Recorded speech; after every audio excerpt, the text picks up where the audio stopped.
साथियों, आजादी के 75वें वर्ष यानी 2022 में हमारे प्रधानमंत्री नरेंद्र मोदी जी ने भारत को नए भारत, न्यू इंडिया में बदलने का एक विजन रखा। वास्तव में उन्होंने कहा कि भारत को नया भारत हम तभी बना पाएंगे जब हम भारत को क्या बना देंगे, विकसित भारत। और उन्होंने कहा कि भारत को आजादी के 100वें वर्ष, जो कब कंप्लीट होगा भैया, 2047 में, आजादी के 100वें वर्ष तक इस भारत को विकसित भारत बनाना है, जो वर्तमान में विकासशील देश कहा जाता है। तो पॉइंट समझिएगा, विकसित भारत एट द रेट 2047, ये वर्तमान भारत के आपको महान लक्ष्यों में से एक देखने मिलेगा। आदरणीय मोदी जी ने या देश की सरकार ने देश के युवाओं के सामने, देश की जनता के सामने इस महान लक्ष्य की समय सीमा भी निर्धारित करी। सरकार ने कहा कि हमको ये लक्ष्य यानी भारत को विकसित भारत बनाने का लक्ष्य अमृत काल में प्राप्त करना है। आप बोलोगे सर ये अमृत काल क्या होता है? तो साथियों बिल्कुल सामान्य रूप में समझना है, आजादी के 75वें वर्ष यानी 2022 से लेकर आजादी के 100वें वर्ष यानी 2047 तक के इस बीच के जो 25 वर्ष हैं, इन्हीं 25 वर्षों को हम अमृत काल के नाम से जान रहे हैं। और इसी 25 वर्षों में, इन्हीं अमृत काल के वर्षों में हमें भारत को ट्रांसफॉर्म करना है, नए भारत में तब्दील करना है। अब एक बड़ा प्रश्न आपको ये बार बार सुनने मिलता है कि सर जैसे अमेरिका विकसित देश, डेवलप्ड नेशन कहलाता है, भारत एक विकासशील देश कहलाता है, लेकिन सर लगातार चाइना तो सुपर पावर बनने की दिशा में तेजी से आगे बढ़ रहा है, भारत को भी सुपर पावर बनना है। अगर चाइना की इकोनॉमी दुनिया की दूसरी बड़ी इकोनॉमी है, तो आज भी चाइना विकसित देश की श्रेणी में क्यों शामिल नहीं कहा जाता? चाइना को आज भी हम डेवलपिंग नेशन क्यों कहते हैं? भारत भी डेवलपिंग नेशन है, चाइना भी डेवलपिंग नेशन है। जबकि अगर हम जीडीपी की बात करें तो चाइना की जीडीपी तो शानदार ग्रो कर रही है, चाइना विकसित देश क्यों नहीं है? तो साथियों चलिए मैं आपको बताता हूं कि वास्तव में किसी देश को विकसित देश या अल्प विकसित या विकासशील कहलाने के क्या क्या आधार हो सकते हैं। जब हम आईएमएफ की साइट पर जाते हैं तो वास्तव में ऐसे शब्द विकसित, विकासशील, ये इंटरनेशनल मॉनेटरी फंड के द्वारा यूज होने वाले वर्ड्स हैं, लेकिन वर्तमान में आईएमएफ के इस क्लासिफिकेशन को दुनिया में मान्यता नहीं दी जाती। दुनिया में मान्यता मिलती है वर्ल्ड बैंक के क्लासिफिकेशन को, यानी दुनिया में एक शानदार संस्थान है जिसका नाम है विश्व बैंक, वर्ल्ड बैंक। ये वर्ल्ड बैंक दुनिया के अलग अलग देशों को अलग अलग खांचे में, अलग अलग कैटेगरी में कैटेगराइज करता है। दुनिया में इसने विकसित, विकासशील जैसे शब्दों का प्रयोग करने के बजाय 4 शब्दों का प्रयोग अलग अलग देशों के लिए किया। जैसे इसने कहा सबसे कमजोर देश कहलाए जाएंगे निम्न आय वाले देश या लोअर इनकम कंट्री, उससे थोड़े से ऊपर वाले देश कहलाए जाएंगे निम्न मध्यम आय वाले देश यानी लोअर मिडिल इनकम कंट्री। इसके बाद वर्ल्ड बैंक ने कहा उसके बाद कुछ देश आएंगे जिसे अपन कहेंगे उच्च मध्यम आय वाले देश यानी हाई मिडिल इनकम कंट्री, और सबसे ऊपर आएंगे हाई इनकम कंट्री वाले देश यानी उच्च आय वाले नेशन। समझ पा रहे हैं? वास्तव में जब वर्ल्ड बैंक से पूछा कि साथियों या आप ये बताइए कि वास्तव में ये देशों का क्लासिफिकेशन का आधार क्या होगा, कौन सा देश निम्न आय वाला या कौन सा देश हाई इनकम कंट्री माना जाएगा, तो वर्ल्ड बैंक ने बताया कि मेरे क्लासिफिकेशन का आधार होगा प्रति व्यक्ति आय यानी पीसीआई, प्रति व्यक्ति आय पर कैपिटा इनकम।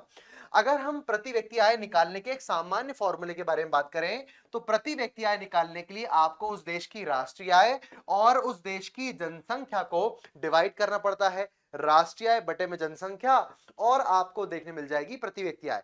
तो पर कैपिटा इनकम वो फॉर्मूला है जिसके माध्यम से किसी देश की समृद्धि का, विकास का या कैटेगराइजेशन का आधार पता चलता है। तो वर्ल्ड बैंक ने हमको ये समझाया कि दुनिया के वो देश जिनकी प्रति व्यक्ति आय एक साल में, भैया मैं एक साल की बात कर रहा हूं, जिन देशों की प्रति व्यक्ति आय $1035 या उससे कम है, मतलब लगभग 1000, ऐसे देश जो वर्तमान में जिनके लोग एक साल में $1000 से अधिक नहीं कमा पाते, तो ऐसे देशों को हम कमजोर आय वाले देश कहेंगे, जिन्हें हम आसान शब्दों में लोअर इनकम कंट्री कह रहे हैं। समझ में आता है? दुनिया के सोमालिया, जिबूंडी, नाइजीरिया, जो अफ्रीका के गरीब देश हैं, वास्तव में वो इसी कंट्री के अंदर आते हैं। और जो वर्ल्ड बैंक के निम्न आय वाले देशों के क्लासिफिकेशन में आने वाले होंगे, उन्हीं को कई सारे लोग अविकसित या अल्प विकसित देशों के नाम से जानेंगे। कहानी आगे बढ़ती है, कहानी आती है निम्न मध्यम आय वाले देशों में, मतलब ये सबसे जो छोटे या सबसे गरीब देश हैं उनसे तो भैया बेहतर माने जा रहे होंगे। इन देशों की आय का क्लासिफिकेशन करने के लिए वर्ल्ड बैंक ने कहा कि इसके लिए आपको प्रति व्यक्ति आय लगभग 1000 से लगभग $4000 प्रति व्यक्ति प्रति वर्ष के बीच में रखना होगी। मतलब वो देश जिनकी वार्षिक प्रति व्यक्ति आय, जिनके लोगों की वार्षिक प्रति व्यक्ति आय 1 से $4000 प्रति व्यक्ति प्रति वर्ष के बीच में होगी, उसे हम लोअर मिडिल इनकम कंट्री के अंदर शामिल करेंगे। भैया समझ में आता है ये भी। अच्छा, आप पूछोगे सर भारत कहां पर आता है? इसका आंसर मैं आपको लास्ट में दूंगा। जैसे ही फिर थोड़ी प्रति व्यक्ति आय बढ़ेगी तो भैया हम कहां पर आ जाएंगे? उच्च मध्यम आय वाले देशों में, यानी लोअर से उठ के हम लोग अब मिडिल अपर इनकम कंट्री के अंदर आ जाएंगे। वास्तव में यहां पर जो प्रति व्यक्ति आय का स्तर है वो 4000 से लेकर लगभग 12000, $12,500 के आसपास है।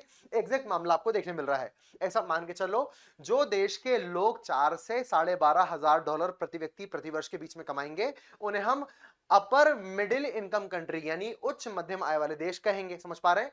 अब सबसे आखिर में जो देश शानदार उत्पादन करेंगे, मैं फिर बोल रहा हूं भैया कि जब भी हम प्रति व्यक्ति आय निकालते हैं तो प्रति व्यक्ति आय निकालने का फॉर्मूला क्या हो रहा है? यहां पर आप उस देश की नेशनल इनकम निकालते हो, उस देश की जनता या जनसंख्या का भाग देते हो, तब जाके आपको पीसीआई प्राप्त होता है। मतलब वास्तव में प्रति व्यक्ति आय निकालने के लिए उस देश की जीडीपी या कुल राष्ट्रीय आय भी जरूरी है। तो ऐसे देश जो अपनी राष्ट्रीय आय शानदार बढ़ाएंगे और जनसंख्या नियंत्रण पर काम करेंगे, जनसंख्या जहां पर कम होगी वो अपनी प्रति व्यक्ति आय लगभग $12,500 प्रति व्यक्ति या प्रति वर्ष से बढ़ा लेंगे। मतलब सिंपल सी बात है, ऐसे देश जिनकी पर कैपिटा इनकम 12,500 से ज्यादा है एक साल में, उन्हीं को world bank high income country के रूप में जानेगा। और साथियों, वर्ल्ड बैंक के द्वारा जिन जिन देशों को हाई इनकम कंट्री कहा जाएगा, ऐसे ही देश वास्तव में विकसित देश की श्रेणी में शामिल कर लिए जाएंगे।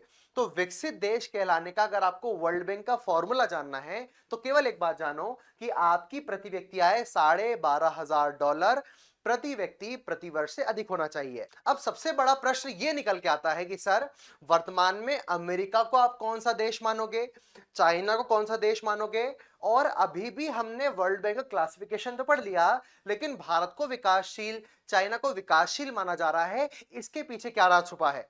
तो वास्तव में साथियों, मैंने आपको बताया कि वर्ल्ड बैंक ने कहा है कि जो देश उच्च आय वाले देश की श्रेणी में शामिल होंगे उन्हीं देशों को अपन विकसित देश कहेंगे। और साथियों, यहां पर मैं आपको बताऊं, अमेरिका की जो कुल आय है, जिसे अपन अमेरिका की कुल जीडीपी या नेशनल इनकम कह सकते हैं, वो लगभग $30 ट्रिलियन के आसपास है। और मैं आपको अमेरिका की प्रति व्यक्ति आय बताऊं तो अमेरिका की पर कैपिटा इनकम लगभग $50,000 प्रति व्यक्ति प्रति वर्ष है। अब साथियों, विकसित देश बनने के लिए, उच्च आय वाले देश बनने के लिए केवल $12,500 प्रति व्यक्ति प्रति वर्ष चाहिए, लेकिन अमेरिका के पास कितना है भैया?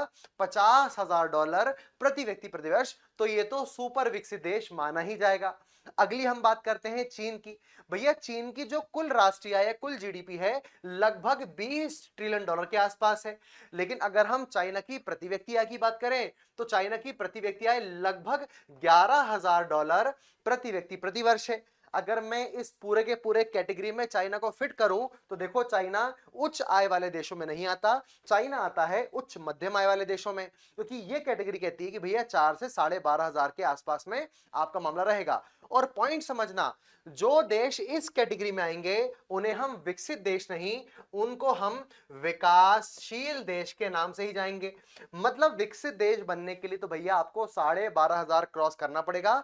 जैसे ही चीन अपनी पर कैपिटा इनकम को $12,500 प्रति व्यक्ति प्रति वर्ष के माध्यम से क्रॉस कर जाएगा, जो कि कर जाएगा कुछ समय के बाद में, तो चाइना भी उच्च आय वाले देश की श्रेणी में शामिल हो जाएगा according to the World Bank, और उसे भी हम क्या कहेंगे भैया? विकसित देश।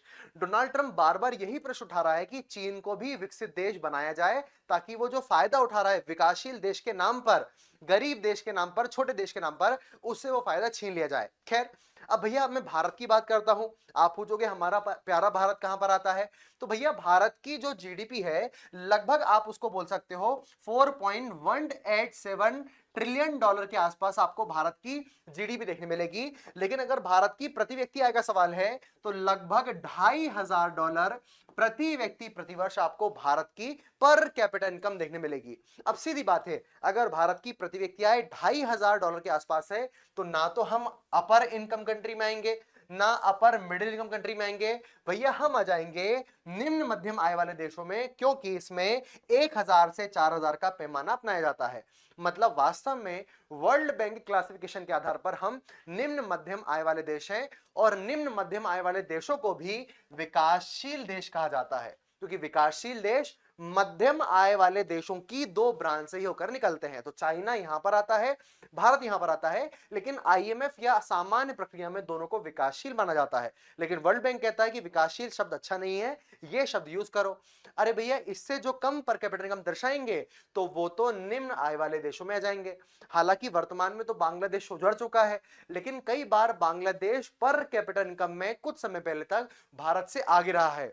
तो ये चुनौतीपूर्ण है कि भैया भारत जितना विकासशील देश, भारत इतनी तेजी से बढ़ने वाला देश, क्यों इसकी प्रति व्यक्ति आय कम रह गई है?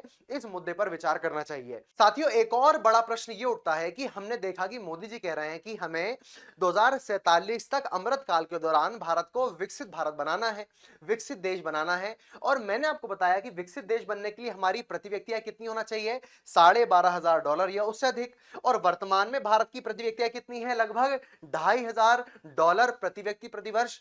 तो क्या यह संभव है कि कुछ चंद सालों में हमारी प्रति व्यक्ति आय हम बढ़ाकर लगभग $12,500 कर लें? इस मुद्दे का आंसर आप कमेंट सेशन में देना कि आपको क्या लगता है, क्या हमारी प्रति व्यक्ति आय इतने सालों के अंदर लगभग विकसित देशों की श्रेणी के ऊपर जा सकती है या नहीं? आपकी कमेंट में देखते रहूंगा।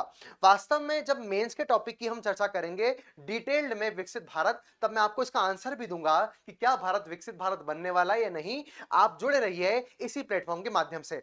साथियों, एक और प्रश्न आपके मन में ये उठ रहा होगा कि इकोनॉमी के सारे सेशन, लेक्चर, पीडीएफ हमें कैसे करना है कंप्लीट? तो आपको करंट अफेयर्स अपडेटेड के यूट्यूब प्लेटफॉर्म पर जुड़े रहना है। साथ ही साथ एप्लीकेशन पर जाकर देवाशीष क्लासेस नाम के एप्लीकेशन को डाउनलोड कर लेना है, जहां पर आपको इकोनॉमी के एक्स्ट्रा मटेरियल्स मिल जाएंगे। ना केवल इकोनॉमी बल्कि कई सारे सब्जेक्ट के आपको लेक्चर पीडीएफ, लेक्चर वीडियो देखने मिलेंगे। यहां पर 1,000,040 करके कूपन कोड आपको देखने मिल रहा है। इसे अप्लाई करोगे तो आपका जो फीस डिस्काउंट है वो बढ़ जाएगा, 40% तक कोर्स में डिस्काउंट आपको मिल जाएगा। चलिए वापस से हमारी कहानी में आते हैं। वापस से मोदी जी से एक प्रश्न पूछते हैं कि मोदी जी, आप कह रहे हो कि भारत को विकसित भारत बना लेंगे, आपके लिए विकसित भारत का मायना क्या है? आपके लिए जो डेवलप्ड नेशन है उसका मायना क्या है? क्योंकि हम जिस विकसित देश को जान रहे हैं उसके लिए तो भैया $12,500 के आसपास प्रति व्यक्ति आय होना चाहिए। क्या मोदी जी आपको पता है? तो मोदी जी हमको 3 बातें समझाते हैं। मेरे लिए विकसित भारत के मायने 3 हैं। बोले क्या? हम जब पूछ रहे हैं कि भैया मोदी जी बताइए, समझाइए थोड़ा सा, तो मोदी जी ने कहा कि भारत विकसित भारत बनेगा, इसका मतलब है भारत 3 अलग अलग स्तरों पर प्रगति हासिल करेगा। पहला है यूरो केंद्रित अवधारणा, यानी यूरो सेंट्रिक कॉन्सेप्ट। सर इसका मतलब क्या है? वास्तव में जब किसी देश की प्रगति को आप केवल रुपया पैसे में मापते हो, जीडीपी जीएनपी में मापते हो, यानी पर कैपिटा इनकम में मापते हो, तो इसे अपन एक छोटा सा बोलते हैं ना, आपके देखने का माइंडसेट छोटा है, छोटी सोच है, नैरो माइंडसेट है, इसे हम कहते हैं euro centric concept. Modi ji कह रहे हैं कि भारत जब विकसित भारत बन जाएगा ना, तो ये तुम छोटी मोटी बात हमारे सामने मत करो, $12,500 प्रति व्यक्ति। अरे हम लगभग 17 से 20,000 डॉलर प्रति व्यक्ति प्रति वर्ष हासिल करने के लक्ष्य को लेकर चल रहे हैं। साथियों, यही हमारा लक्ष्य है वर्तमान में अमृत काल के दौरान भारत की प्रति व्यक्ति आय का लक्ष्य 17 से 20,000 डॉलर प्रति व्यक्ति प्रति वर्ष पर कैपिटल इनकम करना। तो ये छोटे मोटे लक्ष्य तो आपको देखने ही नहीं मिलेंगे जो आपको वर्ल्ड बैंक बता रहा है। तो मोदी जी ने कहा भैया भारत विकसित भारत बनेगा जिसका पहला चरण है पैसे में आगे बढ़ना। यूरो केंद्रित अवधारणा तो हम अपना ही लेंगे, लेकिन केवल पैसों में प्रगति उस देश को विकसित देश नहीं बनाती। उस देश को विकसित देश बनाते हैं उस देश का समाज।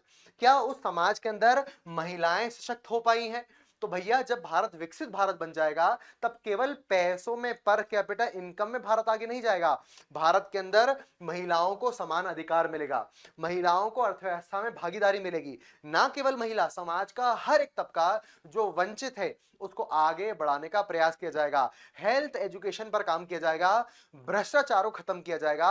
तब जाके जब समाज स्वस्थ बनेगा उसे ही कहा जाएगा विकसित भारत। यानी मोदी जी ने जो विकसित भारत 2047 का एक नारा आपके सामने रखा, विजन दिया, वो वर्ल्ड बैंक की अवधारणा से भी काफी विस्तृत है। क्योंकि वर्ल्ड बैंक केवल पैसों की बात कर रहा है, यहां पैसा तो पहला कदम है भैया, पहले कदम के बाद दूसरा कदम है समाज में सुधार करना। अच्छी बात है ये तो। फिर मोदी जी ने कहा कि केवल पैसे और समाज से कुछ नहीं होने वाला जब तक हम अपने पर्यावरण का ध्यान नहीं रखेंगे। दिल्ली प्रदूषण की खबरें याद है ना आप सभी लोग को? एयर क्वालिटी इंडेक्स कितना बढ़ता जा रहा है, लगभग लोग मर रहे हैं, पानी पी पी के मर रहे हैं, ये घटनाएं तो आप लगातार देखते जा रहे हो। तो भैया जब तक पर्यावरण का प्रदूषण समाप्त नहीं होता, पर्यावरण का संरक्षण नहीं होता, तब तक ये कहने का अधिकार बिल्कुल हमको नहीं है कि भारत विकसित भारत बन रहा है। तो सरकार के द्वारा कहा जा रहा है कि विकसित भारत का मतलब ना केवल पैसा, ना केवल सरकार, बल्कि पर्यावरण दृष्टिकोण में पर्यावरण संरक्षण भी होगा। और साथियों यहां पर हमारा कॉन्सेप्ट बहुत ज्यादा विस्तृत हो जाता है।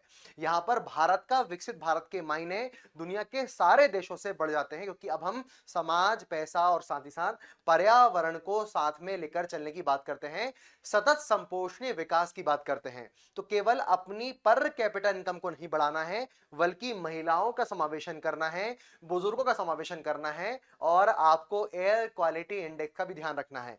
यह है विकसित भारत के मायने। तो एक तरफ तो आपको देखने मिल रहा है कि दुनिया के देशों को आप विकसित विकासशील कहते हो वर्ल्ड बैंक के आधार पर, एक भारत को जो विकसित देश बनना है 2047 तक, उसका मायना बिल्कुल अलग है। उसमें ना केवल पैसा बल्कि ये अलग अलग मायने या मॉडल भी शामिल हैं। साथियों अगर आप ना केवल इकोनॉमी बल्कि कई सारे सब्जेक्ट्स को ऐसे ही लगातार कवर अप करना चाहते हैं तो करंट अफेयर्स अपडेटेड के यूट्यूब प्लेटफॉर्म पर जुड़े रहें। साथ ही साथ आप एप्लीकेशन को डाउनलोड करें, इसका नाम है देवाशीष क्लासेस, प्ले स्टोर पे आपको मिल जाएगी। यहां पर आपको कई सारे कॉम्बो ऑफर्स देखने मिलेंगे, जैसे जिसके अंदर आपको लेक्चर, पीडीएफ, करंट अफेयर्स के सेशन और स्टैटिक जीके के लेक्चर्स आपको देखने मिलेंगे। कूपन कोड अप्लाई करके आप अपनी फीस में डिस्काउंट ले सकते हैं। जल्दी जुड़िए, देर नहीं करना है। तब तक के लिए जय हिंद, जय भारत। में आशा करता हूं कि आपको भारत, विकसित भारत, विकासशील देश, इनके मायने समझ में आए होंगे। धन्यवाद।